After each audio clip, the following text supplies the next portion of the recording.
Oke, assalamualaikum warahmatullahi wabarakatuh. Selamat pagi anak-anakku semuanya, sehat semua ya. Oke, sebelum kita mulai pelajaran, marilah kita berdoa terlebih dahulu.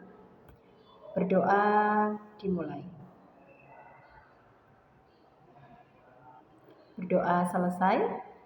Terima kasih, semoga dengan bacaan doa tadi kita dapat mendapatkan ilmu yang bermanfaat dunia dan akhirat. Oke, sebelum mulai pelajaran, hari ini Ibu akan absen terlebih dahulu. Ada yang tidak berangkat hari ini? Siapa yang nggak berangkat? Adera, oke. Adera sakit. Ya, tadi udah izin ya di grup kelas. Katanya Adera sakit. Jadi semuanya berangkat ya, kecuali Adera. Oke.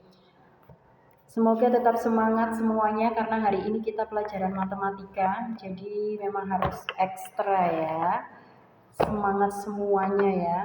Nah, pembelajaran matematika itu sangat penting untuk kita karena kehidupan ini semuanya itu ada hubungannya dengan hitung-hitungan. Semuanya ada hubungannya dengan matematika. Entah itu agama, entah itu umum, itu pasti ada hubungannya dengan matematika. Maka dari itu, kita itu penting sekali belajar tentang matematika.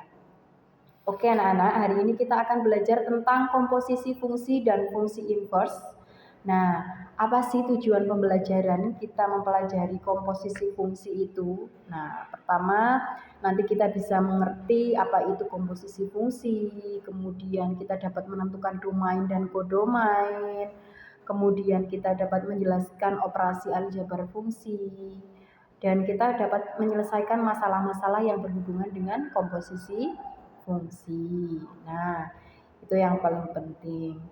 Nanti dalam kehidupan sehari-hari pun kita akan mendapatkan atau perlu tentang komposisi fungsi dan inverse. Contohnya dalam kehidupan sehari-hari itu ada seorang karyawan.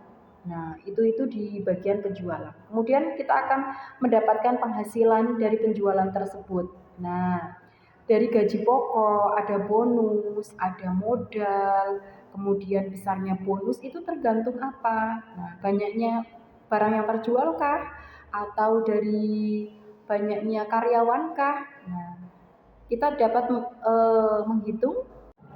Oke, yang pertama relasi dan fungsi. Tentu kita itu butuh relasi dalam kehidupan sehari-hari. Apa sih relasi? Seperti kita mau buka perusahaan, kita itu perlu relasi. Nah, relasi itu dalam kehidupan sehari-hari itu banyak permasalahan yang menerapkan relasi dan fungsi. Nah, contohnya, setiap orang itu mempunyai mata pelajaran kesukaan yang berbeda-beda. Jadi relasi itu hubungan ya. Kita itu perlu hubungan. Misalkan kita mau membuat perusahaan, kita itu perlu ada hubungan dengan orang lain agar perusahaan kita itu lebih berkembang. Kemudian di sini contohnya dalam kehidupan sehari-hari, setiap orang itu punya mata pelajaran kesukaan yang berbeda-beda. Nah, hubungan antara orang dengan mata pelajaran itu juga dinamakan dengan relasi. Kita suka pelajaran matematika, nah tapi dia tidak suka. Dia sukanya bahasa Indonesia. Itu juga dinamakan dengan relasi. Jadi ada relasi himpunan A dan relasi himpunan B.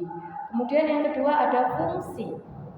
Nah, fungsi atau pemetaan dari himpunan A ke himpunan B adalah pengawasan setiap unsur A yang tepat satu di unsur B. Nah, itu dinamakan dengan fungsi. Misalkan di sini ada A. A itu ada 1, 2, 3, kemudian B.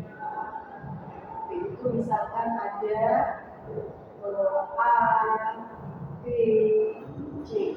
Nah, misalkan seperti ini ya. Yang pertama ada A 1, 2, 3, kemudian yang B ada A, B, C. Nah, di sini setiap anggota A itu mempunyai kawan di B. Jadi A itu harus punya kawan. Jadi A itu tidak boleh harus punya pasangan. Tetapi di sini kawan setiap anggota A di himpunan B adalah tunggal atau unik. Jadi yang A ini harus punya pasangan. A itu harus punya pasangan di B. Oke, itu yang dinamakan fungsi ya. Paham semuanya dengan fungsi ya. Jadi itu yang dinamakan dengan relasi dan fungsi. Jadi intinya kalau relasi itu belum tentu, kalau relasi itu sudah pasti. Tapi kalau fungsi itu sudah pasti relasi, tapi kalau relasi itu belum tentu fungsi. Nah, oke anak-anak, jadi intinya kalau fungsi daerah asal itu harus punya pasangan dan daerah asal tidak boleh poligami atau tidak. Jadi sampai sini ya, udah paham semuanya ya. Ada yang mau ditanyakan dulu?